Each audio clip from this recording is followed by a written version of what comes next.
Bo'ydoqlar uchun maxsus video.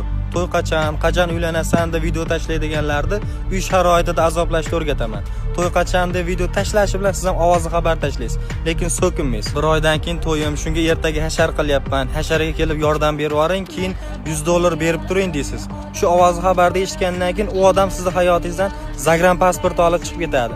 Qaytib to'y qachon demaydi. Ko'chada ko'rib qolsa ham devor oshib qochadi. To'yingizga yetsangiz ham kelmaydi. Uylanishingiz uchun padisha qiladigan insonlar ham bor. Ular to'y qachon deb so'ramaydi. Chunki ular biladi, uylanmagan akasi bor, bitmagan uyi bor, shular bitsa keyin uylanadi deydi. To'g'rida, uyingiz bo'lmasa to'q katakka uylanmaysiz-ku. Shu videoni to'y qachon deb video tashlaydiganlarga tashlab, bir qilamiz.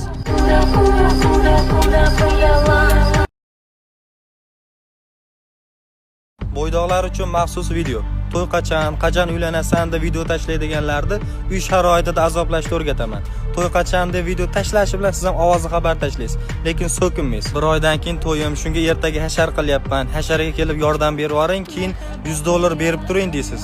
Shu ovozni xabarda eshitgandan keyin u odam sizni hayotingizdan zagran pasport olib chiqib ketadi. Qaytib to'y qachon demaydi. Ko'chada ko'rib qolsa ham devor oshib qochadi. To'yingizga yetsangiz ham kelmaydi. Uylanishingiz uchun padisha qiladigan insonlar ham bor. Ular to'y qachon deb so'ramaydi.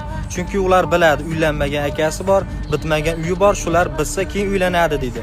To'g'rida, uyingiz bo'lmasa to'q katakka uylanmaysiz-ku. Shu videoni to'y qachon deb video tashlaydiganlarga tashlab, bir qilamiz.